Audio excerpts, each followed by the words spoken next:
waaw avocat bi mooy ñëw noonu.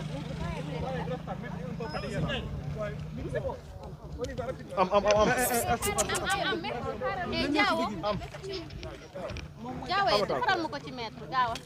Jaawa.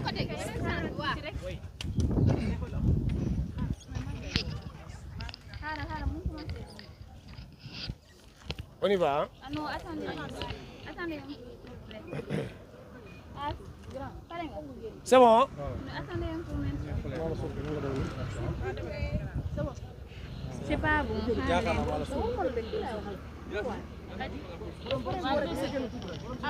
Man. Alors, Attendez 2 minutes. C'est bon. Ok. Allez, merci. écoutez, nous étions plusieurs avocats à nous constituer. Il y en avait beaucoup, machallah.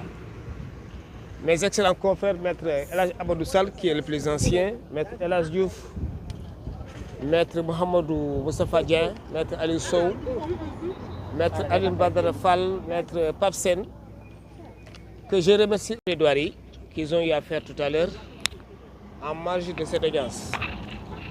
Nous avons fini avec les plaidoiries. Après le réquisitoire du procureur de la République, à l'issue de notre plaidoirie, le tribunal a renvoyé l'affaire, elle a mis l'affaire en délibéré pour le jugement rendu le 9 juillet. C'est-à-dire le mercredi prochain, Inch'Allah, le tribunal va donner son verdict, rendra sa décision. Et nous espérons que le tribunal va nous suivre en nos plaidoiries, car nous avons demandé la relaxe pure et simple à titre subsidiaire, car à titre principal, nous avons demandé la relaxe. Vous avez estimé, je l'ai dit tantôt, en marge de cette audience, qu'il y a une structure qui est logée à l'Assemblée nationale, qui est habilitée à publier tout ce qui se passe en ce qui concerne les marchés publics dans le site officiel. Mais mieux encore, le plaignant lui-même aurait pu ou aurait dû, dans sa plainte, déposer en même temps l'élément qui le met hors de cause, qui contredit en tout cas le sieur Bachir Fofana. S'il avait la bonne information, eh bien, il n'avait qu'à la verser au débat, la joindre aux plaintes. À partir de ce moment, on aurait pu éviter tout cela. Toute cette audience, voyez-vous, a duré plus de 4 heures de temps. On a commencé depuis 9 heures et on vient de terminer qu'à cette heure-là. Donc, on a pris assez de temps et j'ai toujours estimé que nos énergies devraient être canalisées vers d'autres dossiers quand même. Hein. Les dossiers, vous savez, se valent, mais il y a des personnes qui sont détenues pour d'autres causes. Or, cette infraction n'en est pas, à mon avis, n'en est pas une. C'est une façon de parler, car il s'agit d'une infraction anachronique. Vous savez qu'au Moyen-Âge, on faisait recours à cette infraction.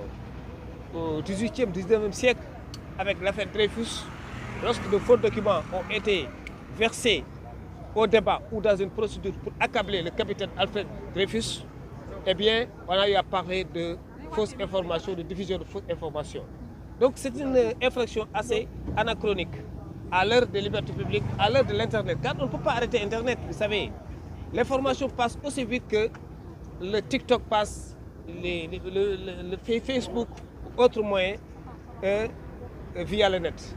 Donc il est important aujourd'hui de savoir maîtriser tout cela en quoi faisant, en communiquant.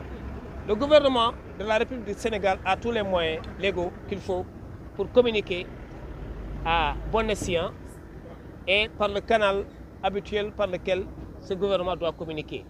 Il y a des structures habilitées à cet effet pour communiquer et une structure, l'ARCOP, qui est chargée de publier dans le site officiel de la République tous ceux ou toutes celles qui ont eu à bénéficier d'un marché public. Car il s'agit encore une fois des deniers publics qui met en relief un montant assez important, des véhicules pour un montant assez important de 8 milliards 250 millions.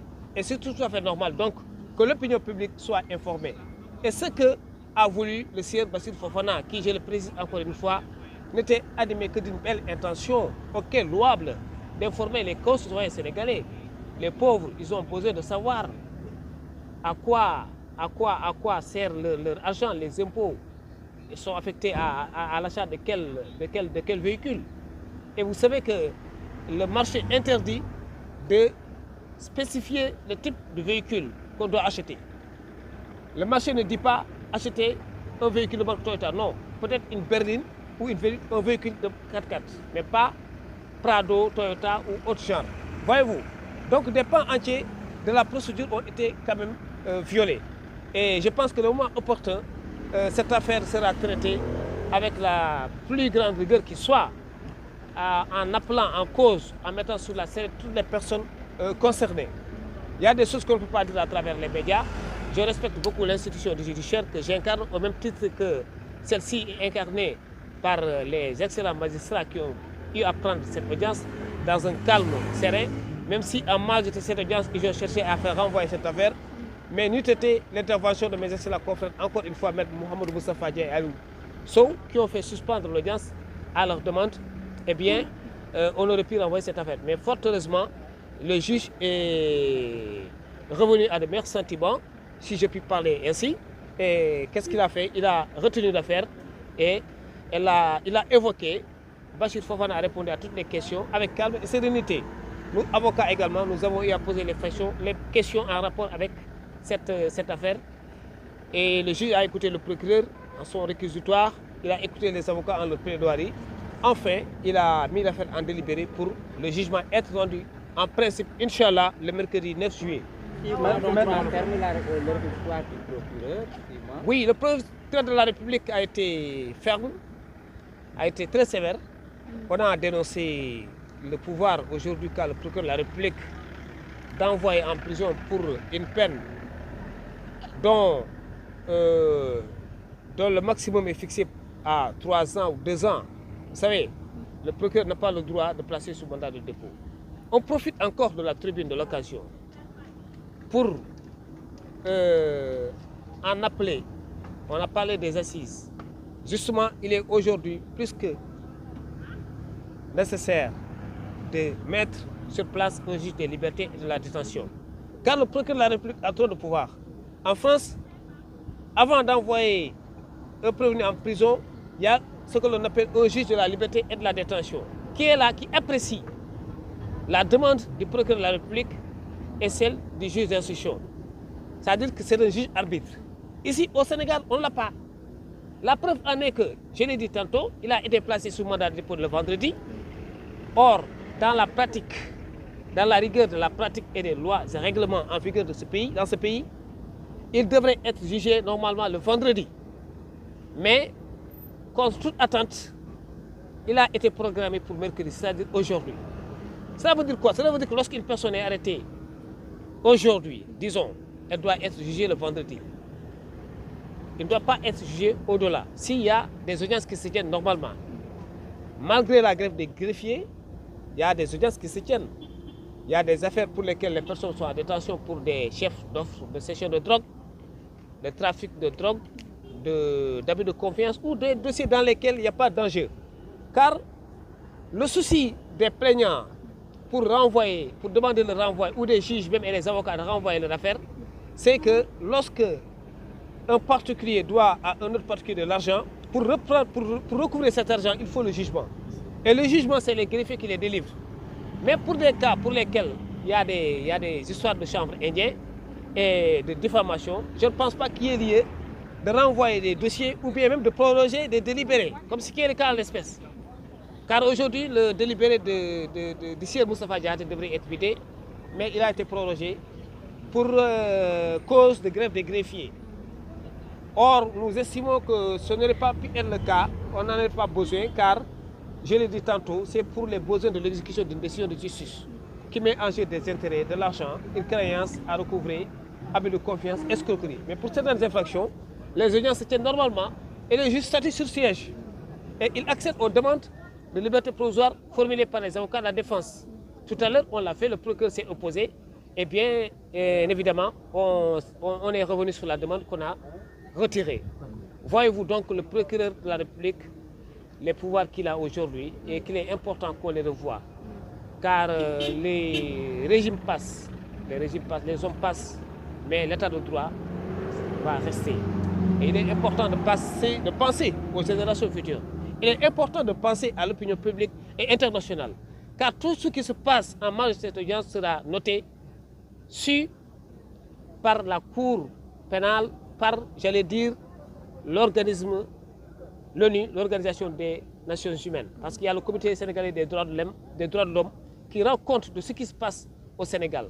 Or, en matière de diffamation ou de diffusion de fausses nouvelles, d'habitude, il n'y a pas de condamnation sévère, de peine de prison, surtout aux journalistes. Vous savez, il faut qu'on fasse montre d'un sens élevé de la politique pénale. La philosophie du droit, ce n'est pas d'amener en prison des personnes qui sont utiles à la société, comme des journalistes, un père de famille.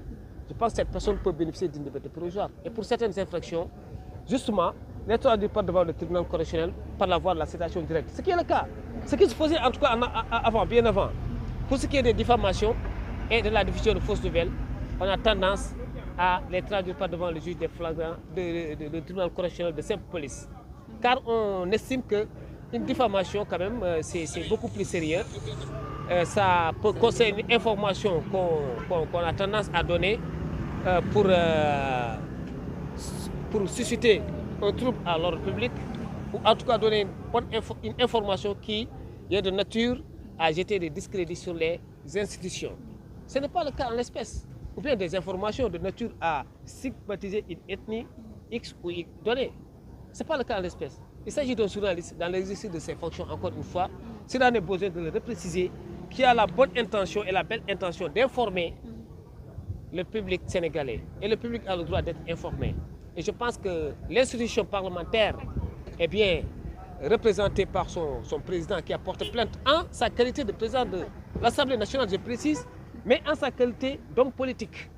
Aurait dû ou aurait pu, encore une fois, tout simplement démentir cette information en quoi faisant, en publiant tout ce qui a été fait, même si le marché est restreint. Du moment que le marché est restreint, voyez-vous, il a les coups de franche pour faire contracter une personne qu'il estime présenter, en tout cas toutes les conditions, remplir toutes les conditions pour pouvoir gagner ce marché. Je vous remercie.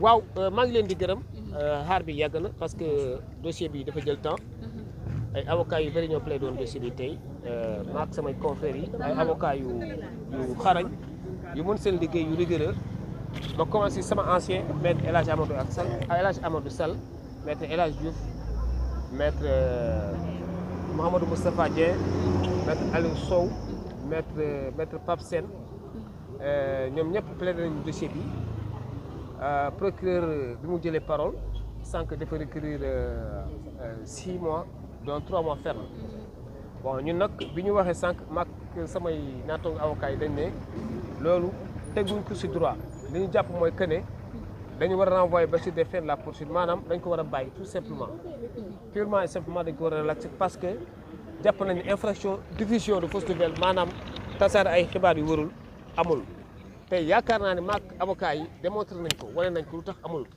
parce que dañ ne loolu foog mu am il faut que aussi nit kii topp naan diw dafa joxe ay xibaar yu wërul nga indi yow la bonne information au moins mais indi woo ko te moom si ay source la ko jëlee yéen a ma gën a xam ay journaliste ngeen journaliste si source lay wéyee te du révéler source am loolu la def te intention journaliste bépp journaliste bu conscient bu am sens valeur républicaine li ko yitteel rek mooy joxe la bonne information te yaakaar naa loolu la def te loolu la yaakaaroon mu ne bu dul Cheikh Gueye rek beneen Cheikh bi la à partir de ce moment je pense que assemblée am nañu benn structure bu fa nekk ARCOP moom mooy publier ci site bi lépp lu mën a xew concernant les marchés loolu bu ñu ko defoon je pense que lii yëpp mënoon na ñàkk voilà léegi nag ñu ngi yaakaar que ne tribunal dina ko bàyyi le mercredi incha allah 9 juillet mooy datu délibéré bi.